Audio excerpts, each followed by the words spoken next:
नमस्कार फ्रेंड्स। आज आपके लिए हम शिक्षक दिवस के इस पावन अवसर पर आपके लिए शिक्षक के बारे में कुछ बातें अपने माध्यम से मैं बताना चाहती हूँ। तो आप वीडियो में बने रहिएगा। जैसा कि आज 5 सितंबर है।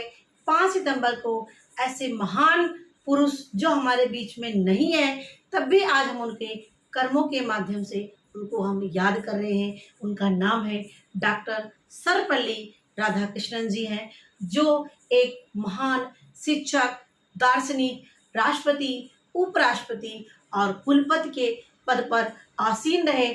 और उसमें सबसे महत्वपूर्ण उनका जो पद था वो एक शिक्षक का था, जो आज हम उनके जन्म दिवस को शिक्षक दिवस के रूप में मनाते हैं। तो आज हम उनकी कुछ बातों को और इसके साथ साथ शिक्षक के क्या कर्तव्य हैं और इसके साथ एक स्टूडेंट का शिक्षक के प्रति क्या कर्तव्य है, क्या चीज़ें हैं, इन सब चीज़ों पर हम चर्चा करेंगे। तो ये वीडियो आपके लिए बहुत ही महत्वपूर्ण होने वाला है, जो आपके कुछ लाइनें आपके जीवन को बदल सकती है, कुछ लाइनें आपके काम करने के तरीकों में बदल सकती है, कुछ लाइनें आपके व्यवहार को बदल सकती हैं। तो पूरा वीडियो में आप बने रहिएगा। Very very important question, very very important topic है, तो आपको जानना ज़रूरी है, जो हमारे बीच से इस समय क्या है धीरे धीरे खत्म हो रही है। तो चलते हैं। हमारे डॉक्टर सर्वपल्ली राधाकृष्णन का जन्म आप सभी को पता है 5 सितंबर 1888 को तिरुतनी नामक स्थान पर हुआ था। और काफ़ी ये शुरू से होनहार थे और इन्होंने अपनी पूरी पढ़ाई अपनी छात्रवृत्ति यानी जो वजीफ़ा मिलता है उसी के माध्यम से अपनी पूरी पढ़ाई इन्होंने पूरा किया। इतने होनहार थे और 19 साल की उम्र में इन्होंने कई किताबें भी लिखा और ये दर्शन से काफ़ी इनका लगाव था। दर्शन की भी इनकी काफ़ी किताबें हैं। तो ये एक शिक्षक के रूप में रहे और बीएचयू में कुलपति के पद पर रहे। और इनके काम को देखते देखते ये हमारे पंडित जवाहरलाल नेहरू जो प्रथम प्रधानमंत्री थे उनसे काफ़ी घनिष्ठता थी। और उन्हीं के से जो है प्रेरित होकर के यानी कृष्णन के जी के से प्रेरित होकर के उन्होंने उनको राष्ट्रपति और उपराष्ट्रपति के पद पर भी ये आसीन रहे। तो कहने का मतलब है ये पहले नंबर के उपराष्ट्रपति थे और 2 शासन तक ये रहे। और दूसरे नंबर के क्या थे, ये राष्ट्रपति थे, यानी डॉक्टर राजेंद्र प्रसाद पहले नंबर पे थे और ये दूसरे नंबर पे यानी हमारे डॉक्टर सर्वपल्ली राधाकृष्णन राष्ट्रपति के पद पर रहे। और ये कुलपति के पद पर भी बीएचयू में इन्होंने काफ़ी वर्क किया। और एक इनकी कहानी है एक शिक्षक के रूप में कि कोई मतलब कि एक यूनिवर्सिटी में ये पढ़ा रहे थे जब, और उस समय इनकी विदाई हो रही थी और इनका कलकत्ता में मतलब जा रहे थे, उनका ट्रांसफ़र हो गया था। तो उस समय इनका इनके व्यक्तित्व से इतना प्रभावित थे वहाँ के स्टूडेंट, तो इन्हों के लिए एक बग्घी बुलाया गया और उस बग्घी में घोड़े नहीं थे और उस बग्घी को स्टेशन तक पहुँचाना था कृष्णन जी को। तो हमारे वहाँ के जो स्टूडेंट थे उन्होंने उनके सम्मान के लिए उस घोड़े के रूप में वो हमारे विद्यार्थी जो थे वो विद्यार्थी घोड़े बन करके उनको स्टेशन तक पहुँचाए। क्यों? क्योंकि उनको एक सम्मान देने के लिए इतने अच्छे व्यक्तित्व के थे, इतने महान व्यक्तित्व के थे, जो आज हमें शिक्षक के रूप में हम उनको ज़्यादातर देखते हैं। तो ये इनकी कुछ बातें हो गई। और इनकी मृत्यु 1975 में हुई थी और 1962 में इनको जो है कब मनाया शुरू किया गया। तो 1962 में कुछ लोग प्रस्ताव लेके गए कि आपको मैं आपके जन्म दिवस को मैं मनाना चाहता हूँ। तो उन्होंने कहा यदि आपकी इच्छा है तो यदि मनाना चाहते हैं तो हमारे दिवस को आप शिक्षक दिवस के रूप में ही मनाएं, ना कि जन्म दिवस के रूप में। क्योंकि एक शिक्षक जो अपने पूरे जीवन को अपने बच्चों में लगा देता है, उनके जीवन को सुधारने में, उनको आकार देने में लगा देता है, ऐसे शिक्षक को सम्मान मिलना चाहिए। और इसीलिए हमारे इस जन्म दिवस को शिक्षक के दिवस रूप में मनाया जाए। तो उन्होंने ये बातें कही और तभी से 1962 से शिक्षक दिवस 5 सितंबर को हर साल हमारे भारत में मनाया जाता है।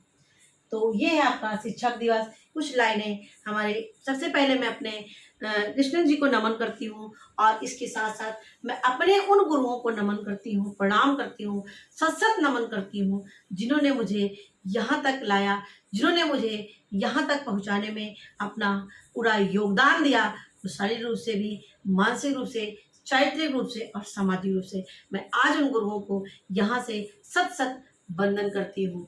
तो अब मैं कुछ लाइनें हैं एक शिक्षक के रूप में।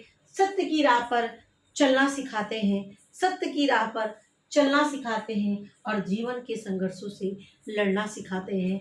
और कोटि कोटि नमन है, कोटि कोटि नमन है उन सभी शिक्षकों को जो हमें ईमानदारी से चलना सिखाते हैं, जो हमें ईमानदारी से चलना सिखाते हैं।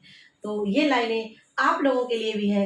ये जो लास्ट लाइन है ये आपके लिए बहुत ही महत्वपूर्ण है, क्योंकि ये सफ़र चलना बहुत ही कठिन होता है लेकिन मुश्किल नहीं होता है। अगर इस पे चला जाए तो कठिनाइयाँ भरे भरी रहती हैं, लेकिन जीवन में आपको सम्मान की दृष्टि से सम्मान ज़रूर मिलेगा। इसीलिए इसे हमें अपनाना चाहिए, कितना भी विषम परिस्थितियाँ क्यों ना हो जाए। अब है, टीचर के बिना कभी जीवन साकार नहीं होता, टीचर के बिना कभी जीवन साकार नहीं होता। टीचर से ही जीवन को एक आकार मिलता है, एक रूप मिलता है, जो अपने जीवन को साकार बना लेते हैं उस गुरुओं के परिश्रम से, उस गुरुओं की मेहनत से। तो ऐसे ही समय में अपने गुरु को फिर से एक बार वंदन करती हूँ। तो अब यहाँ पे हम कुछ कर्तव्य पे आते हैं, क्योंकि वीडियो बहुत लंबा नहीं बनाना है, जिससे आप जितने देर बने रहें और टिके रहें, सुने, क्योंकि इसमें एक एक लाइन हमारा अपना पर्सनल अनुभव भी है जो मैं आपको आपके बीच में शेयर करना चाहती हूँ। तो देखिए यहाँ पर एक शिक्षक जो होता है और एक जो सड़क होती है, ये दोनों एक ही जगह पर स्थिर होते हैं। यानी शिक्षक भी और सड़क भी, वो पूरा जीवन एक ही जगह पर टिका रहता है, एक ही ड्यूटी करता रहता है, पहुंचाने का काम।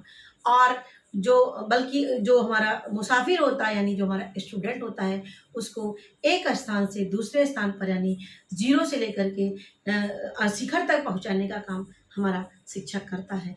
तो उसी तरह सड़क भी एक स्थान से दूसरे स्थान पर पहुंचाने का काम करती है। तो ये चीज़ें हैं। और हमारे जो शिक्षक होता है, एक सलाहकार के रूप में होता है, एक प्रशिक्षक के रूप में होता है, माँ के रूप में होता है, पिता के रूप में होता है, बहन के, जिस रूप में आप उसको देखेंगे। ये कर्तव्य बहुत, यानी ये जो जिम्मेदारी है शिक्षक की, बहुत ही महत्वपूर्ण होती है। इन्हें हमें, यदि एक शिक्षक के रूप में हम हैं, तो हमें अपने जिम्मेदारियों को कर्तव्यपूर्ण निभाना चाहिए। और इसके साथ साथ एक शब्द आपने सुना होगा, अकाउंटेबिलिटी।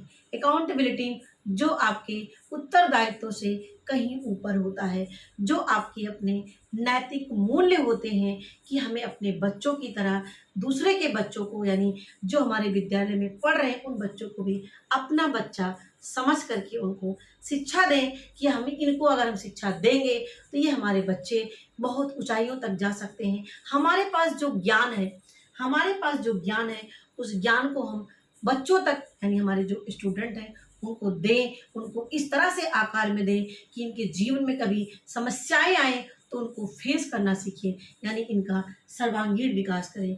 कैसे? शारीरिक भी, यानी उसको फिजिकल रूप में फिट करें, मानसिक रूप, यानी मानसिक रूप से उनको फिट करें कि कहीं भी विषम परिस्थितियाँ आ जाए उससे लड़ना है, उससे हमें आगे जाना है, संघर्षों से पीछे नहीं हटना है, एक नैतिक मूल्य को निभाते हुए, ईमानदारी से चलते हुए इस तरीके से सिखाना है। सामाजिक रूप के मतलब हमारे सामाजिक कर्तव्य क्या है, हमारे समाज के प्रति क्या हमारी जिम्मेदारी है, यदि हम एक स्टूडेंट के रूप में हमारी क्या जिम्मेदारी है, एक शिक्षक के रूप में क्या जिम्मेदारी है, इसको हमें बच्चों को ज़रूर सिखाना चाहिए।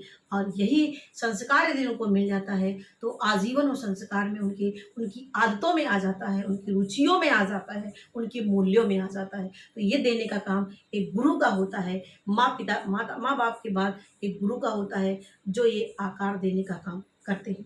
और एक आकार मतलब एग्जाम्पल आप सभी लोग जानते भी होंगे, कुम्हार, आप देखिए कोई भी चीज़ बनाता है, या कुल्हड़ बनाते हैं, या प्लेट बनाते हैं, कटोरी बनाते हैं, जो भी आकार बनाते हैं, एक मिट्टी होती है और मिट्टी किसी भी तरह वो मुड़ जाती है। तो उसी तरह से एक शिक्षक होता है जो क्या करता है, उस मिट्टी को जिस आकार में ढालना चाहता है, उस मिट्टी, यानी उस मिट्टी रूपी विद्यार्थी को जिस आकार में ढालना चाहता है उस आकार में उसको ढाल देगा, उसको बनाना चाहेगा, एक अच्छा नागरिक बना सकता है, एक देशभक्त बना सकता है, एक इंजीनियर, डॉक्टर, वकील, IAS, यानी जिस भी पोस्ट पे जाना चाहता है उस पोस्ट के लिए उसको तैयार कर देता है। तो तैयार करने का काम एक टीचर का होता है, जो हमें बखूबी निभाना चाहिए, अपने नैतिक मूल्यों को करते हुए, अपने नैतिक मूल्यों की जिम्मेदारियों को जानते हुए, समझते हुए। ऐसा नहीं है कि एक शिक्षक केवल वेतन लेना, ऐसा नहीं है केवल एक शिक्षक अपनी ड्यूटी निभाना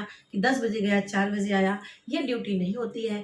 टीचर की ड्यूटी होती है, जितने टाइम आप रहे विद्यालय में उतने टाइम पूरा 100% बच्चों को देने की कोशिश करना चाहिए कि हमें यदि हम यहाँ पर हैं इतने टाइम तक, तो हमने क्या वैल्यूएबल चीज़ बच्चों को दिया। ये हमें अपने आप से पूछना चाहिए, अपने अंदर झांकना चाहिए कि हमें अपने बच्चों को कैसे, अपने बच्चों को हम डील करते हैं, संस्कार देते हैं, अपने घर में देते हैं। उसी तरह ये भी हमारा एक मंदिर है, घर की तरह एक मंदिर है। इस मंदिर में पवित्रता होनी चाहिए, शुचिता होनी चाहिए, और उस शुचिता से हम अपने बच्चों को एक नई ऊंचाइयों का मुकाम दे सकते हैं। तो हमें ये हो गए हमारे शिक्षक की क्या जिम्मेदारी है। जैसे आपने देखा होगा, चाणक्य जैसे गुरु मिल गए, जिन्होंने एक चरवाहा बच्चा था जिसको उन्होंने रंग से राजा बना दिया। तो ऐसे ही गुरु का पद होता है जो शून्य से शिखर तक पहुंचाने का काम करता है। उसी तरह हमारे द्रोणाचार्य भी थे, जिन्होंने एक धनुर्धर, ऐसा धनुर्धर दिया जो पूरे विश्व में फेमस हुआ, और उसी से ये सत्य असत्य पर सत्य की विजय हुई। और ऐसे ही कृष्ण थे, जिन्होंने असत्य पर सत्य की विजय के लिए और युद्ध स्थल पर उन्होंने ज्ञान दिया, जिससे वो प्रेरित होकर के युद्ध के लिए अर्जुन जी आगे आए। तो ये हमारा विश्व गुरु ऐसे नहीं है, विश्व गुरु इन्हीं लोगों के, महान पुरुषों के द्वारा हमारा देश विश्व गुरु कहलाया। और आज भी विश्व जो ये छवि खत्म हो रही है, इस छवि को हमें लाना होगा। एक शिक्षक के रूप में हम विश्व गुरु दे सकते हैं, विश्व गुरु बना सकते हैं, क्योंकि ये अगर जीरो से लेकर के यानी primary, junior, inter, degree college तक है, तो यदि हम अपने जिम्मेदारियों को बखूबी निभाएं तो अपने भारत को हम विश्व गुरु जरूर बना सकते हैं। अब आते हैं अपने विद्यार्थी के क्या कर्तव्य होते हैं। तो देखिए, हमारे इस विद्यार्थी में हमारे जो नैतिक मूल्य हैं ये घटते जा रहे हैं। यानी जो यहाँ पर एक शिक्षक दे रहा है ज्ञान, वो ज्ञान में क्या है, उसमें कमी आ रही है। यानी कहीं ना कहीं यहाँ भी कुछ कमियाँ देखी जा रही हैं, और कहीं ना कहीं यहाँ भी जो सिखाया जा रहा है अच्छी चीज़ें, वो गलत में, व्यवहारों में आ रहे हैं। कुछ संगत, कुछ सोशल मीडिया, कुछ अन्य चीज़ों का प्रभाव पड़ रहा है। लेकिन यदि हम एक अच्छे विद्यार्थी हैं तो हमें अपने जिम्मेदारियों को, समाज के प्रति जिम्मेदारियाँ, परिवार के प्रति जिम्मेदारियाँ, गुरु के प्रति क्या जिम्मेदारियाँ हैं, सब चीज़ हमें बखूबी निभाना चाहिए, समझना चाहिए। हमें एक अच्छा नागरिक बनना चाहिए। हम एक कह सकते हैं हम एक फैमिली के सदस्य हैं, लेकिन सबसे पहले हम एक एक भारत देश के एक नागरिक है।